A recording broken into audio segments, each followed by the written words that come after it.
নমস্কার, আরোহী নিউজের সকলকে স্বাগত। আপনাদের সঙ্গে রয়েছে আমি তনুশ্রী। শুরু করছি আমার বাংলার। প্রথমেই যে খবরের দিকে নজর রাখবো, তৃণমূলের কার্যালয়ে ভাঙচুরের ঘটনায় রীতিমতো উত্তেজনা ছড়ালো কোচবিহারের শীতলকুচি এলাকায়।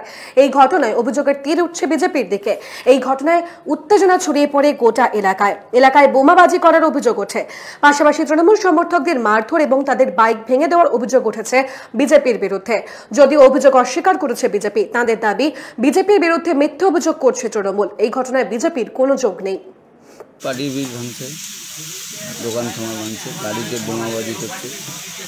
ওই আমাদের বিকেলবেলায় পদসভা আছে, তারপরে ওরা হঠাৎ করে আসে এইরকম বিভিন্ন দিক চিন্তা করে আমাদের কর্মীরা সেখান থেকে, যদিও ডিসকন্ট্রোল ছিল কর্মীরা, আমরা যারা নেতৃত্ব তাদেরকে সেখান থেকে আমরা ব্যাক করাই এবং প্রশাসনকে আমরা যেটা বলি, যারা এটা মারাত্মকভাবে আক্রমণ করেছে, পার্টির বোমা দিয়ে উড়িয়ে দিয়েছে এবং ধারালো অস্ত্র দিয়ে পঞ্চায়েতের ছেলেকে কোপাইছে। তৃণমূল কংগ্রেসের পতাকা ছিঁড়ে এলাকার পুকুরে ফেলে দেওয়ার অভিযোগ এবং এই অভিযোগের তীর বিজেপির দিকে। উত্তর 24 পরগনার বীজপুরের এই ঘটনায় সম্পূর্ণ অভিযোগের তীর উঠছে বিজেপির কর্মী সমর্থকদের দিকে। যদি এই অভিযোগ অস্বীকার করেছে বিজেপি, তৃণমূলের দাবি বিজেপি আশ্রিত দুষ্কৃতীরা এই ঘটনায় জড়িত। যদিও এলাকার বিজেপি নেতা সুজিত দেবনাথ এই ঘটনাকে ভিত্তিহীন বলে দাবি করেছেন। এখন এখানে তৃণমূলের অস্তিত্ব বলতে কিছুই নেই। যেটুখানি আছে আমাদের নাম খারাপ করার জন্য নিজেরাই এইসব কাজকর্ম, দুষ্কাজকর্ম করে আমাদের নামে দোষারোপ করছে। তো এগুলো করে কোনো লাভ হবে না।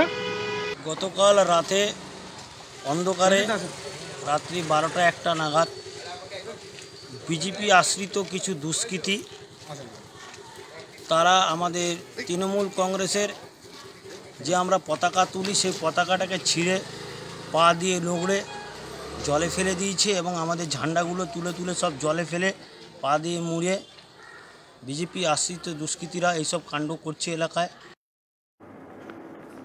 আসছে পরের খবরে, বিজেপির কর্মকর্তাদের হেনস্থা এবং বিজেপির কর্মী সমর্থকদের খুন, এটাই পশ্চিমবঙ্গের নর্মালিটি, এমনটাই মন্তব্য করলেন বিজেপি নেতা সায়ন্তন বসু। এবং এদিন চা চক্রে যোগ দেন সায়ন্তন বসু। শিলিগুড়ির হায়দারপাড়ার একটি চা চক্রে যোগ দেন তিনি। সেখানে তার সঙ্গে ছিলেন বহু বিজেপি কর্মী সমর্থকরা। চা চক্রে সাংবাদিকদের মুখোমুখি হয়ে তিনি এমনটাই মন্তব্য করেন। বিজেপি রাজ্য সাধারণ সম্পাদক সায়ন্তন বসুর এই মন্তব্য ঘিরে এই মুহূর্তে জল্পনা তুঙ্গে।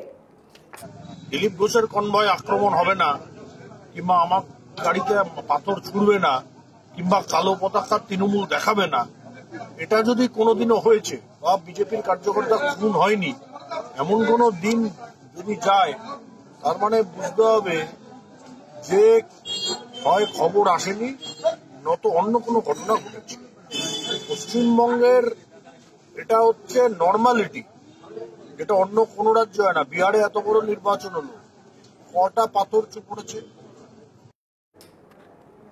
ভারতের ওপর হামলাকারী চীনের দ্রব্য বর্জন করুন। দেশপ্রেমিক নাগরিকরা চীনের কোনো দ্রব্য কিনবেন না। এদিন তমলুকে কালীপুজো উদ্বোধনে এসে এমনটাই বললেন রাজ্যের পরিবহন মন্ত্রী শুভেন্দু অধিকারী। তার পরামর্শে সকলে দেশের মাটির প্রদীপ ব্যবহার করুন। করোনার বিধিনিষেধ মেনে শুক্রবার দুপুরে তমলুক শহরের উত্তরায়ণ ক্লাবে কালীপুজোর উদ্বোধন করেন তিনি এবং উত্তরায়ণ ক্লাবের এই উদ্বোধনে রাজ্যের পরিবহন মন্ত্রী শুভেন্দু অধিকারী উপস্থিত ছিলেন এবং সেখান থেকেই তিনি চীনের যে কোনো দ্রব্য সামগ্রী বর্জন করার নির্দেশ দিলেন। আমি আশা করব যে আমরা শাস্ত্র মতে, পঞ্জিকা মতে আমাদের যে আত্মার শান্তি, আমাদের যে সনাতনী ঐতিহ্য, সেটা আমরা সবাই পালন করব এবং আমরা স্বাস্থ্যবিধিটা পুরোপুরি কোভিডের জন্য মেনে চলব। তাতে মাস্ক পরে আমরা পুষ্পাঞ্জলি দেব, মার দর্শন করব। আর বিশেষ করে পুজোর সঙ্গে বাজি, শব্দবাজি বা এমনি বাজি, আতশবাজি বা আমাদের ওই নিয়ন্ত্রিত শব্দের যে বাজি, পরিবেশ নিয়ম অনুযায়ী সেগুলো একটা ব্যাপার থাকে। কিন্তু এবারে আমি বলবো এই বাজি থেকে দূরে থাকতে। দীপাবলির আগে শহর থেকে জেলার বিভিন্ন জায়গায় চলছে পুলিশের হানা এবং সেখান থেকে প্রায় গ্রেপ্তারও করা হচ্ছে বেশ কয়েকজনকে। রীতিমতো হালতু এবং আরও একটি জায়গা মূলত যেমনটা জানা যাচ্ছে বিজয়গড় হালতু থেকে উদ্ধার হয়েছে প্রায় 70 কেজি বেআইনি বাজি। দু জায়গাতেই লুকিয়ে বাজি বিক্রি করতে গিয়ে গ্রেপ্তার করা হয় দুজনকে। ধৃতদের নাম সুরজিৎ সাহা ও মদন সাধুকা। উদ্ধার হচ্ছে চকলেট বোমাও। কিভাবে তারা বাজি পেলেন নাকি মজুত করা বাজি ছিল তাও খতিয়ে দেখছে পুলিশ। এখন ছোট্ট একটা বিরতির সময় হচ্ছে, ফিরছে বিরতির পর, সঙ্গে থাকুন।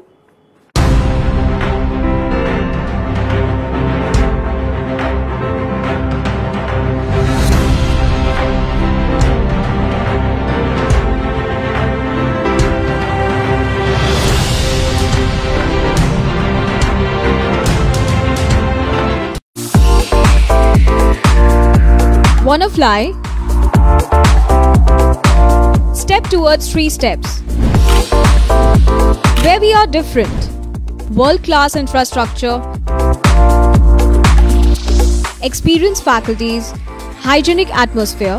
We take all necessary precautions against COVID-19. Meet the aviation professionals and build your dream career with 3 Steps Aviation. 3 Steps Aviation! Hip hip! Hooray! Hip hip! Hooray!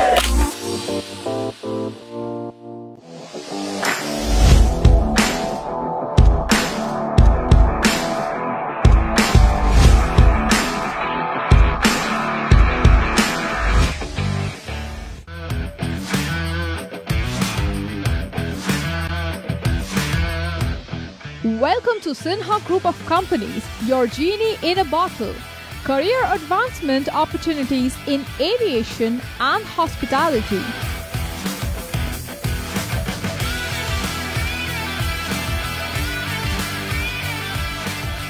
Organic farming, the evolving science of India's healthy future. Digital marketing of the next generation. Income tax consulting and other legal services. Home furnishing and decor, bringing your dream house to life. We know what you desire, so unleash your genie with Sinha Group of Companies and let the magic begin. Sinha Group of Companies, dream with India.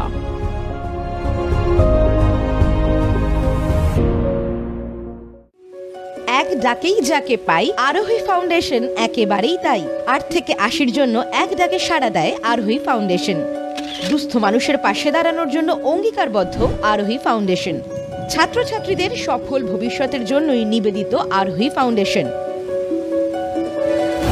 আরোহী foundation, solution for every need. Your bazaar, our bazaar. Welcome to onestopbazaar.com, where you can get all your necessary stuff starting from souvenir to t-shirts, shoes and many more handmade antique stuffs are available just under one roof.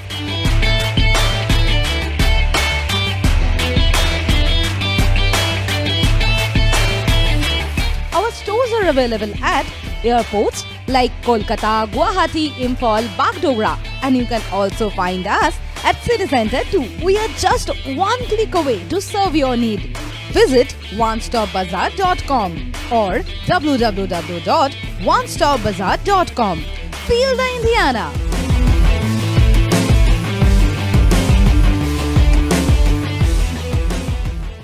Orin Media and Entertainment, the future of digital news and entertainment world. With evolving trends and rising popularity of the online market, our unique production will tick all the boxes in your playlist. We bring you binge-worthy videos that will blow your mind away. Something you just can't miss. Orin Media and Entertainment. Keep binging.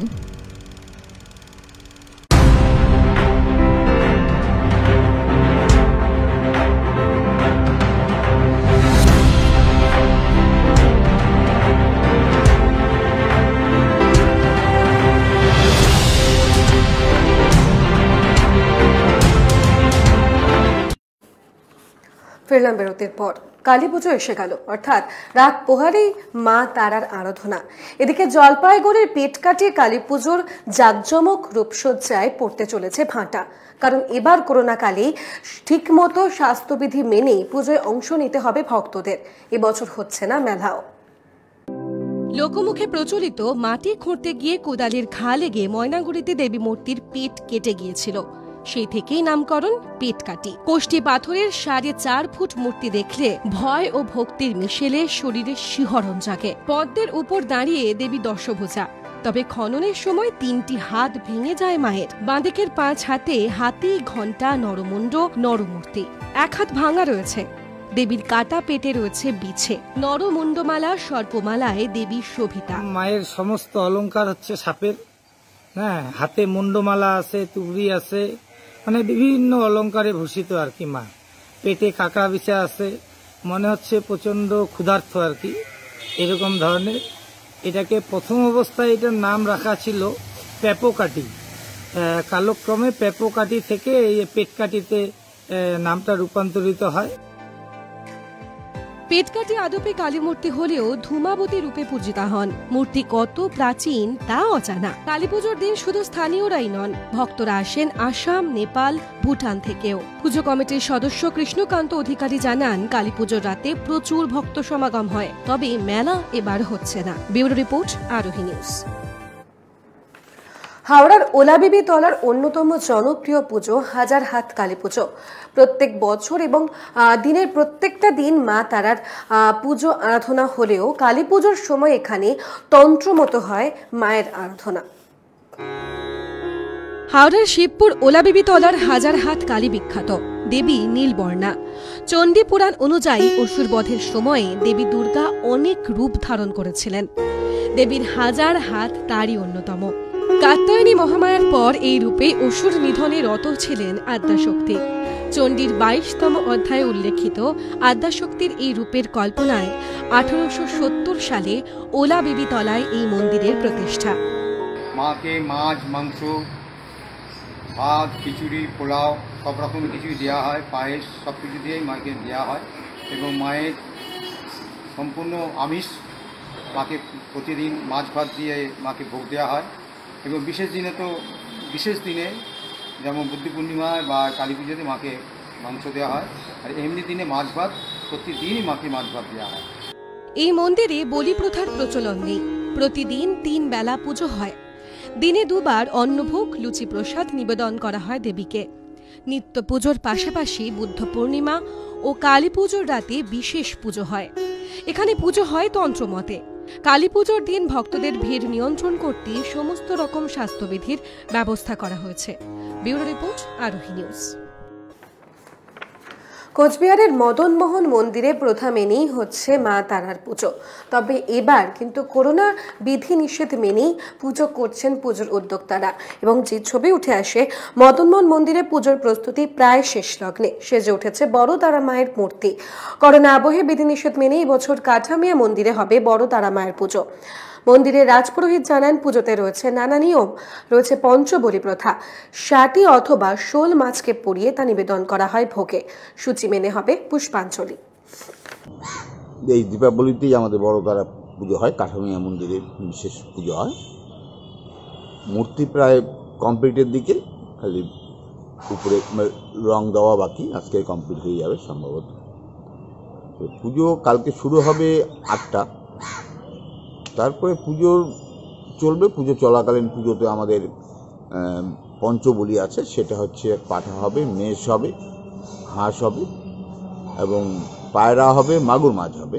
এই পঞ্চবলি দিয়ে আমাদের পুজো হবে।